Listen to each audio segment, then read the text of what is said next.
Olá pessoal, tudo bem com vocês? Meu nome é Arthur Alexandrino, sou enfermeiro formado pela UFCG, sou pós-graduando em gerontologia e mestrando em saúde coletiva pela UFRN. E já faço pesquisas relacionadas à pessoa idosa já tem um bom tempo. E vim falar para vocês um pouco sobre a comunicação com a pessoa idosa. Bom pessoal, hoje a população idosa é o público que mais vem crescendo no mundo, certo? Tanto nos países desenvolvidos como nos países em desenvolvimento, inclusive o Brasil. Hoje, segundo os dados do IBGE, a estimativa é que o Brasil já tenha alcançado os 40 milhões de idosos agora em 2021. E isso é alarmante, porque só mostra que a população ela vem envelhecendo de forma muito rápida. E as políticas públicas elas têm que dar maior atenção voltadas a este público, tá certo? E aí, o processo de envelhecimento é um processo irreversível, é um processo gradual, é um processo dinâmico e é comum a todo mundo.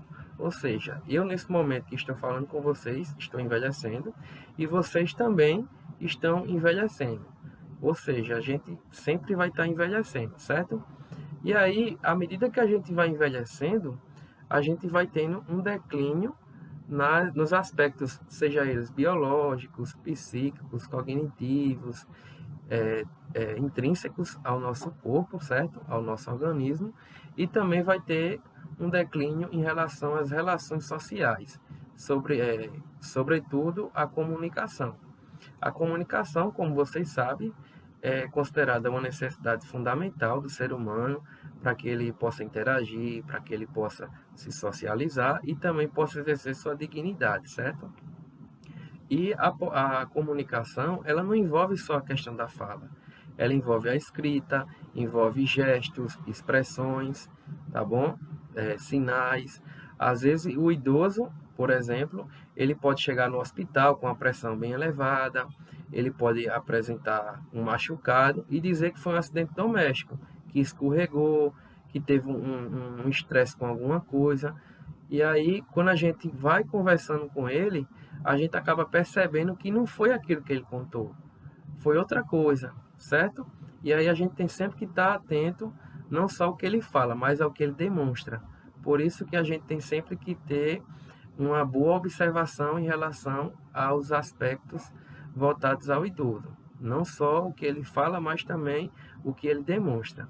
E aí, para a gente se comunicar com o idoso, a gente deve sempre levar em consideração o nível de orientação que ele tem. A gente deve ver se ele é uma pessoa que é orientada, que sabe onde está, se ele sabe o que é que se passa, se ele tem um bom entendimento do que está acontecendo, certo? E também ver a questão das habilidades cognitivas que ele apresenta, porque à medida que você vai conversando, você já vai vendo se ele é uma pessoa que tem uma boa cognição, se ele tem uma boa funcionalidade, certo? E também a gente deve levar em consideração se ele faz uso de alguma medicação, porque o idoso ele pode ser uma pessoa orientada, ter uma saúde lá em cima, mas por algum motivo ele tomou alguma medicação e essa medicação de repente ela pode meio que dificultar a forma dele se comunicar, entendeu? Então a gente tem sempre que levar em consideração esses aspectos. E para isso, para a gente ter uma boa comunicação com esse público, a gente deve sempre falar frases curtas, frases objetivas, para que ele entenda o que você quer falar e não tenha que estar raciocinando muito.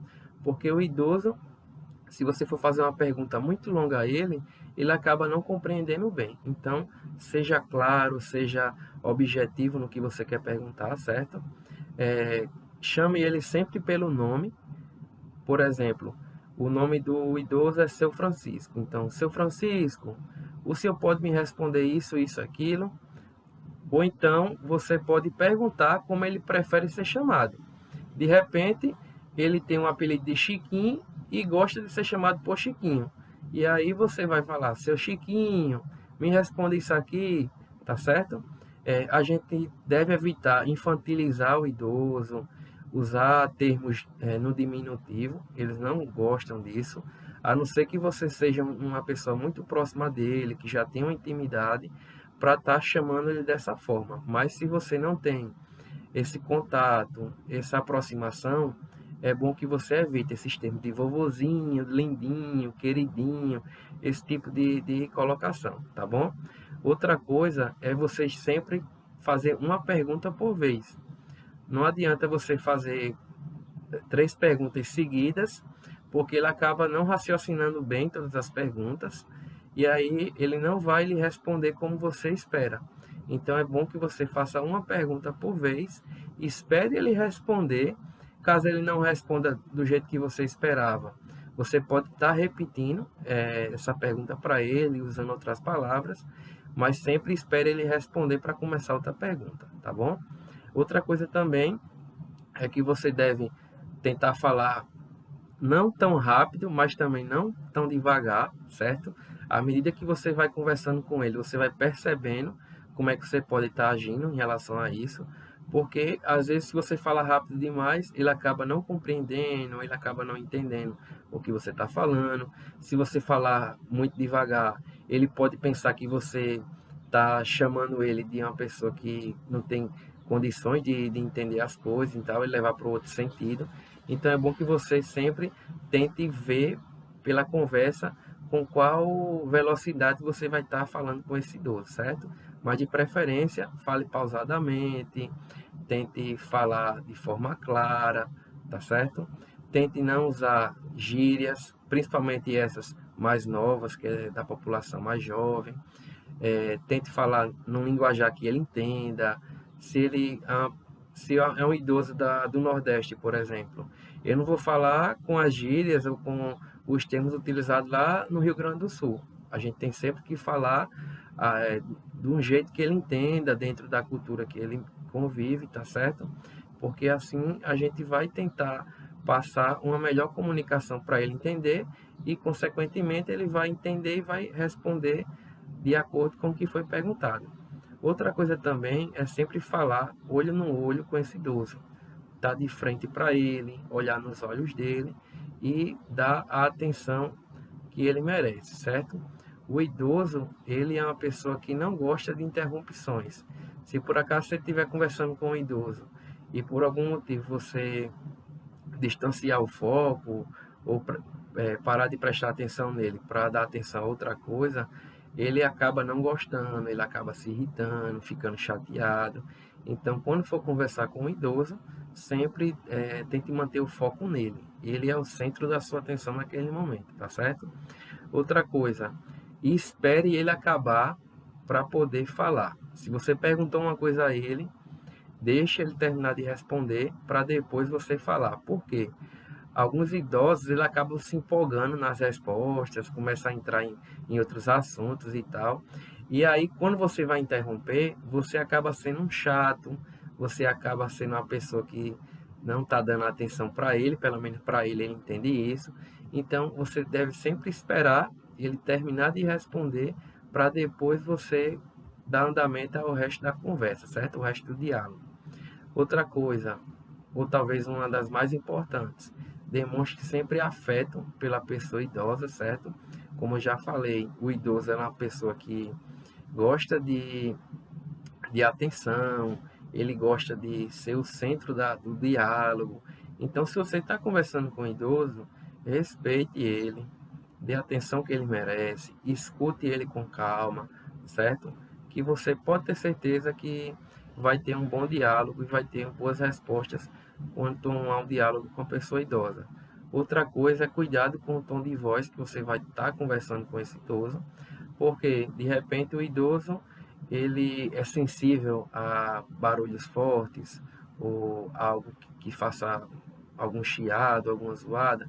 Então você, à medida que você vai conversando, você já vai percebendo se ele é uma pessoa que a gente tem que conversar mais baixinho ou se ele é uma pessoa que, por exemplo, tem a acuidade auditiva já afetada e você precisa falar um pouco mais alto para que ele escute, tá certo? A gente tem sempre que levar isso em consideração. É, de preferência, a gente deve conversar em um ambiente mais calmo, um ambiente que ele se sinta confortável, um ambiente silencioso e que não tenha muitas coisas que vá tirar a atenção dele. Por exemplo, gente passando, uma televisão ligada, um rádio ligado, tá certo? Quando os idosos apresentam algumas doenças, como demência, Alzheimer ou alguma doença desse tipo, eles requerem maiores atenções do que essas que eu acabei de falar, certo? O que é que eu quero dizer com isso? São pessoas que têm problemas de saúde que a gente precisa dobrar, triplicar esses cuidados que a gente teve é, pela condição de saúde que ele apresenta, tá certo? E uma coisa muito importante quanto à comunicação com a população idosa é que esse conhecimento que a gente está conversando aqui, a gente não deve ficar só com a gente deve estar passando para os familiares, a gente deve estar falando com os cuidadores, principalmente aqueles que trabalham em casas de instituições de longa permanência, né? Os asilos, como é mais conhecido, e a gente tem sempre que estar levando essas informações para essas pessoas que convivem com esses idosos, tá certo? Não adianta a gente exercer essa comunicação se na casa daquele idoso o pessoal não fala com ele assim, não trata ele dessa forma, tá certo? Bom, pessoal, eu acredito que eu tenha contemplado um pouco sobre a comunicação com as pessoas idosas e agradeço a oportunidade e qualquer dúvida só é fazer perguntas, tá certo? Obrigado.